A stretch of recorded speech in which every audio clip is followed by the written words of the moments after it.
अमोल कोले मेरे साथ है। अमोल जी, कैसे रहा यानी ये चुनाव कैसे रहा, क्योंकि अमोल कोले टारगेट पे थे अजित पवार राष्ट्रवादी कांग्रेस। ये बहुत ही बेहतरीन एक अनुभव था, क्योंकि मैं आदरणीय पवार साहब का बहुत बहुत धन्यवाद देना चाहूँगा कि सब कुछ जब हाथ से छूट जाता है, जब सब कुछ निकल जाता है और आप पराजय की कगार पे खड़े रहते हो, तो किस प्रकार से संघर्ष करना चाहिए और किस प्रकार से जीत खींच कर लानी चाहिए, ये आदरणीय पवार साहब ने अपने एग्जाम्पल से सेट किया।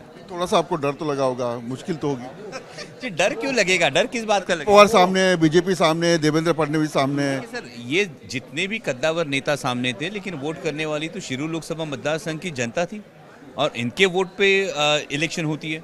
और शिरू लोकसभा मतदार संघ की पूरी जनता, मेरे चुनाव क्षेत्र की पूरी जनता साथ में थी और महाविकास आघाड़ी के हर घटक दल के हर कार्यकर्ता ने जी जान से मेहनत की और उसका ये नतीजा है। अमोल जी, ये चुनाव में नरेंद्र मोदी और अमित शाह ने बहुत इंटरेस्ट बताया।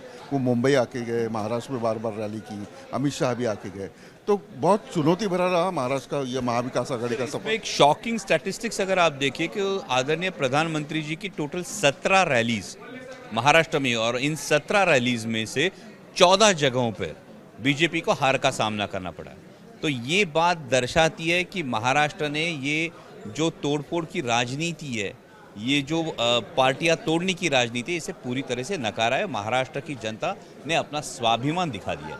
एक बार देवेंद्र फडणवीस ने कहा था कि शरद पवार का जो राजनीति है वह खत्म हो गया, और वही अभी देवेंद्र फडणवीस कह रहे हैं कि मुझे सरकार से हटा दो और पार्टी में। क्या कहेंगे? देखिए, देवेंद्र जी एक बड़े नेता है और उनको ये बात समझ में आ चुकी है, क्योंकि अगर लोकसभा के चुनाव में ही 150 से ज़्यादा असेंबली सीट्स में एमवीए आगे है, और जबकि ये वास्तविकता है, जब लोकसभा का चुनाव हो रहा था तो लोकसभा के चुनाव में उनके पास मोदी जी जैसा एक ब्रांड चेहरा वो मान के चल रहे थे।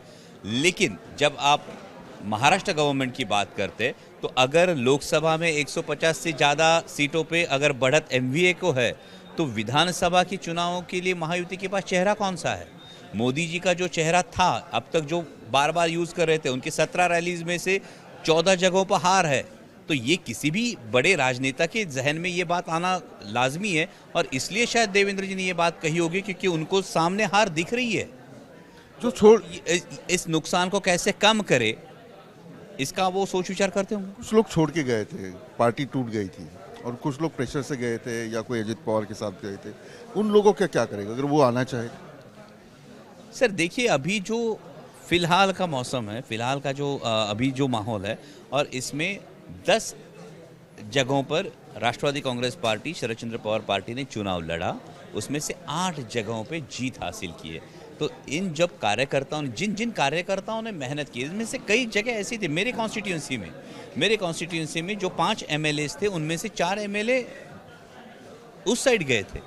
लेकिन जब कार्यकर्ताओं ने मेहनत की तो उन चारों जगहों पे लीड है, अच्छी खासी लीड है। तो क्या उन कार्यकर्ताओं की मेहनत को नजरअंदाज करें? ये भी तो सोचना पड़ेगा। लेंगे नहीं, उनको नहीं लेना। देखिए, हर बात पे सोच विचार करना होगा। It is too early to comment. बहुत बहुत शुक्रिया। वीडियो जर्नलिस्ट कामेश के साथ विलास अटोले, न्यूज़ नेशन मुंबई।